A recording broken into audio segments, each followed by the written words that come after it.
Colour বলেন একটা। এইটা পছন্দ বেশি ভাই আমরা দর্শকের চোখের সামনে থেকে পেঁচিয়ে দিলাম, গোলাপি ম্যাজিক করে দিলাম, কালারটা চেঞ্জ। এটা হলো হলুদ, এই রেখে দিলাম। আবার হলুদটা রেখে দিচ্ছে এখানে, আবার একটু গোলাপি রং নিয়ে উপরে ছেড়ে দিলাম, চোখে দেখা যাবে না, আস্তে আস্তে কালারটা চেঞ্জ। Oh, nice.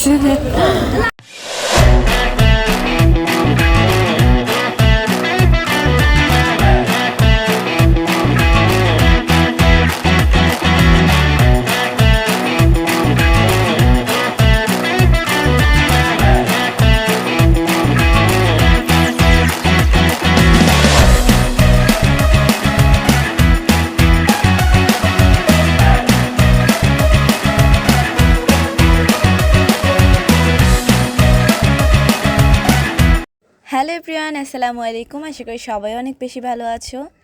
আজকে চলে আসলাম উজিরপুরের ঐতিহ্যবাহী সবথেকে বড় করিমউদ্দিন মেলায়। বহু বছর ধরে এই মেলা চলে আসছে।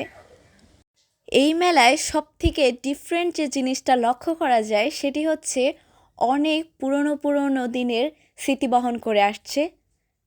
যেটা হচ্ছে এখানে অনেক ধরনের লোহা দিয়ে তৈরি বটি, শাপল, কোদাল, বিভিন্ন ধরনের জিনিস এবং সাথে রয়েছে দক্ষ কারিগরদের তৈরি আসব বেতের তৈরি কুটির শিল্পগুলি। মেলা চলবে আর লোকের ভিড় থাকবে না তা কি কখনো হয়? প্রচুর মানুষের ভিড় জমেছিল এই মেলাতে। সবাই একসাথে এই মেলাকে উপভোগ করতেছিল। তেলের ভিতর ভাজা হচ্ছিল নানান রঙের পাঁপড়। বাচ্চারা এই পাঁপড়কে খুব বেশি পছন্দ করে থাকে। কথাই আছে, পাঁপড় ভাজা খেতে মজা। নানান রঙের পাঁপড়গুলো বাচ্চাদের দৃষ্টি আকর্ষণ করে আর বাচ্চারা খুব পছন্দের সহকারে এই খাবারগুলোকে খায়। শুধু পাঁপড়ই নয়, এছাড়া দেশি বিদেশি রেসিপিতে তৈরি নানান ধরনের খাবারের স্টল। এখানে বসে আপনি নানান ধরনের খাবার ট্রাই করে দেখতে পারবেন। এইখানে অনেক ধরনের খাবারই আপনার দৃষ্টি আকর্ষণ করবে। খাবারগুলো খেতে অনেক সুস্বাদু রয়েছে, আপনারা চাইলে ট্রাই করে দেখতে পারেন। উজিরপুরে আসবেন আর সুপারি দিয়ে পান খাবেন না তা কি করে হয়? পানের সাথে রয়েছে রং বেরঙের জর্দা ও মশলা, যা আপনার সহজেই দৃষ্টি আকর্ষণ করবে। এই মেলায় এসে একটা পান না খেয়ে গেলে হয়ই না। এই জন্য মেলায় ঢুকে প্রথমেই আম্মুকে একটা পান খাইয়ে নিলাম। আম্মু খুব মজা করেই এই পানটা খেয়েছে। এইখানে শুধু একটা পানের দোকানই নয়, এত সুন্দর করে সাজানো কয়েকটি দোকান রয়েছে।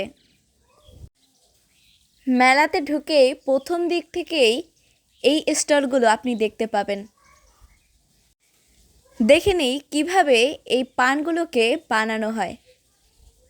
আঙ্কেল এখানে নানান ধরনের মশলা ইউজ করতেছিল। কখনো আমার এই ধরনের পান ট্রাই করা হয় নাই, কিন্তু কোনো একদিন করব। পান খেতে ঝাল লাগে, এই কারণে আমার ট্রাই করা হয় নাই, তবে কোনো একদিন পান ট্রাই করব। এইখানের পানগুলোতে মেবি অনেক সুগার থাকে, যে কারণে মিষ্টি লাগবে। আঙ্কেল যেভাবে পানগুলোকে সুন্দর করে সাজাচ্ছিল, সে নিজেও কিন্তু খুব সুন্দর করে সেজেছিল, সাথে তার দোকানটাকেও খুব সুন্দর করে সাজিয়ে রেখেছে, যা সহজেই আপনার দৃষ্টি আকর্ষণ করবে। সব কিছু মশলাপাতি দেওয়ার পরে আঙ্কেলকে দেখলাম উপর থেকে স্প্রে করে দিচ্ছিল, যে কারণে পানটাকে আরও বেশি সতেজ লাগতেছিল। আমরা এখানে আরাফের জন্য বিভিন্ন ধরনের খেলনা কিনতেছিলাম। আপনারা চাইলেও বাচ্চাদের জন্য খুব সুন্দর খেলনা কিনে নিতে পারেন এখান থেকে। আচ্ছা, মানুষ নাকি মানুষের মন বোঝে না। লোকে বলে বাচ্চাদের মন জয় আর মেয়েদের পটানো দুইটা নাকি খুবই কঠিন জিনিস। কই, আমার কাছে তো মনে হয় পৃথিবীর সবথেকে সহজ জিনিস হচ্ছে এই দুইটা। প্রথমে একটি মেয়ের কথায় আসি। কোনো মেয়েকে যদি তুমি পটাতে চাও, এক মুঠ চুড়িই যথেষ্ট। দেখো চুড়িগুলো দেখতে কি সুন্দর। আমি একটা মেয়ে হয়ে বলছি, চুড়ি কিনে দিলে কোনো মেয়ে সেইটাকে ফালাতে পারবে না, সে খুশি হবেই হবে। দেখো খুব সুন্দর লাগছে চুড়িগুলো। চুড়ির কথা তো গেলই, তাছাড়া রয়েছে কত নানান ধরনের গিফট। এখান থেকে কিছু কয়েকটা গিফট দিয়ে দিলেই তো হলো, তাতেই তো মেয়েরা পটে যায়। এত সুন্দর সুন্দর পুতুল বাচ্চারা মেয়েরা সবাই পছন্দ করবে। এত টিপস দেওয়ার পরও কোনো ছেলে আমাকে পটাতে পারেনি। যারা এত কিছু গিফট দেওয়ার পরও কারো মন জয় করতে পারোনি, তাদের জন্য এটাই লাস্ট চান্স। তোমরা এখান থেকে ম্যাজিক শিখে নাও। চোখের সামনে থেকে পেঁচিয়ে দিলাম, গোলাপি ম্যাজিক করে দিলাম, কালারটা চেঞ্জ। এটা হলো হলুদ, এই রেখে দিলাম। আবার হলুদটা রেখে দিচ্ছে এখানে। আবার একটু গোলাপি রং নিয়ে উপরে ছেড়ে দিলাম, চোখে দেখা যাবে না, আস্তে আস্তে কালারটা চেঞ্জ। ও নাইস। শিখাই দেবো, দিয়ে দেবো, আপনারা শিখার পর এটা আসতে নিতে পারেন। এটা সুন্দর ম্যাজিক।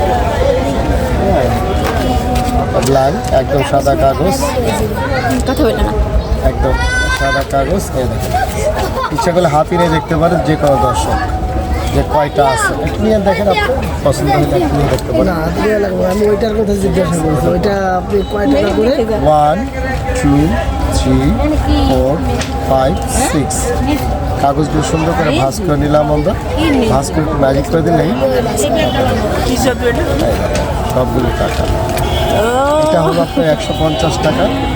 আমরা শিখাই দেবো, দিয়ে দেবো, আপনারা কোটিপতি হয়ে যাবেন, সব দুবার টাকা রাখেন। আবার আলাদা করে 1 2 3 4 5 6 এই চমৎকার ম্যাজিকটার দাম 200 টাকা। আমরা শিখাই দেবো। এই মেলায় রয়েছে সুস্বাদু সুস্বাদু নানান ধরনের মিষ্টি। মিষ্টির মধ্যে রয়েছে নানান ধরনের ভ্যারাইটি।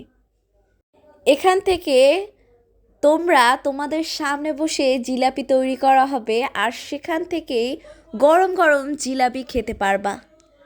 এই মেলায় ছেলেদের, মেয়েদের, বাচ্চাদের সবার জন্য নানান ধরনের জিনিস রয়েছে, কিন্তু মেয়েদের জিনিসগুলো একটু বেশিই রয়েছে। আয় হায়, ছেলেদের সাথে আবার অন্যায় হয়ে গেল। যাই হোক, খাবারে কোনো বৈষম্য নেই, সবাই এই খাবারগুলো ট্রাই করে দেখতে পারো।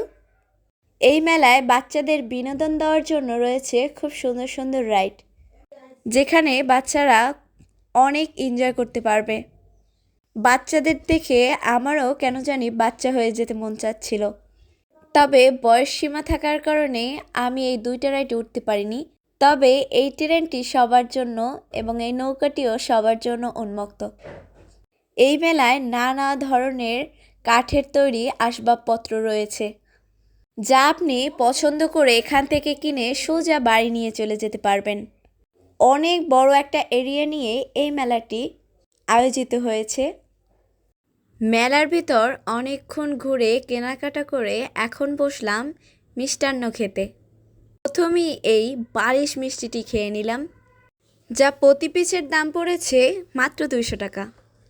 এই বালিশ মিষ্টিটি দেখতে যেমন ইন্টারেস্টিং, খেতেও কিন্তু অনেক মজাদার ছিল। পুরোটো মিষ্টি ছানা দিয়ে তৈরি, আর এই হচ্ছে রসমঞ্জুরি, যেটা খেতে অনেক মজার। রসমালাইয়ের মতোই কিন্তু সাইজে ছোট। এখান থেকে আরাফের জন্য নানান ধরনের হাঁড়ি পাতিল নিয়ে নিলাম, মানে বলতে পারো ঘরে রান্নাবান্না করার জন্য যাবতীয় যা লাগে সব কিছু একসাথে উঠিয়ে নিয়ে আসলাম। এই হচ্ছে একটা খেলনা, যেটা হচ্ছে রকেট। এটার নাম রকেট, ভাবছিলাম উড়ে যাবে আকাশে, কিন্তু আসলে এটা উড়ে যায় না আকাশে। এটা দিয়ে খেলা করে। এটা হচ্ছে বাহিরটা কাঁচ দিয়ে কভার করা, ভিতরে হচ্ছে পানি টাইপের কিছু একটা আছে। আরাফ এই বাঁশিটা পেয়ে হেব্বি খুশি হয়ে গিয়েছে। কে আরও বেশি খুশি করার জন্য আরাফ বলতেছিল এই রাইডটায় উঠবে, কিন্তু ওইখানে উঠে ও অনেক ভয় পেয়ে গিয়েছে। ও বলতেছিল আর সামনের দিকে উঠবো না। তারপরে আর একটা রাইডে আসলাম, ও এখানে জাম্প দিতে অনেক ভয় পাচ্ছিল, তো এইখানেও ও উঠল না। পুরো 2টা রাইডের টিকিটটাই লস। তারপরে আমরা উঠে পড়লাম এই ট্রেনে। এই ট্রেনে ওঠার পর আরাফ অনেক বেশি খুশি হয়ে গেল। এই ট্রেনটিতে কোনো বয়স সীমা ছিল না, যে কারণে আমিও উঠতে পারছি। এ হচ্ছে খাট। Wow wow wow. আপনারা সংসার যা করেন সবই আছে এর মধ্যে। এটা হচ্ছে কি বলছেন, সোফা সেট। এটা হচ্ছে সোফা সেট। এবার আরো কি, এই সব আছে ওনার কাছে। 10 টাকা পিস, 10 টাকা পিস। হ্যাঁ, দাম কম আছে। এটা পাতিল না আপু? এই পিঠা বানানো যাবে, পিঠা। এই যে নিচে একটা সরা আছে, সরা না পাতিলে, সরা না নিলে আবার তরকারি খাই লাগে, বিল হইতেছে। সংসার তৈরি করার আগে অলংকার লাগে। অলংকার না দিলে বউ আপনার বাসায় আসবেও না, আর আপনার সুন্দর সুখের সংসারটিও কিন্তু সাজানো যাবে না। এই জন্য এই ব্যাগে করে আপনার বউকে জামা কাপড় দিয়ে, গহনাগাটি দিয়ে বাড়ি নিয়ে আসেন। যাই হোক, অনেক মজা করলাম। এই মেলা থেকে আপনারা সুন্দর সুন্দর দাবটি বানিয়ে নিয়ে যেতে পারবেন। দক্ষ কামাররা খুব সুন্দর করে দাবটি বানাচ্ছিল, যেটা আমি অনেক বছর পর দেখলাম কোন পদ্ধতিতে কিভাবে দাবটি বানানো হয়। লোহাটাকে উত্তপ্ত করে তারপরে দাবটি বানানো হয়। আমার নিজেরও খুব সুন্দর একটা অভিজ্ঞতা হলো এই জিনিসটি দেখে। আমাদের এই মেলা এখন ঘোরাঘুরি অলমোস্ট ডান। যত কেনাকাটা ছিল সব কিছুই অলরেডি কিনে ফেলা হয়েছে। দেন এখন আমরা বাসায় চলে যাব। তো সবাই ভালো থাকো, আল্লাহ হাফিজ। Thanks for watching.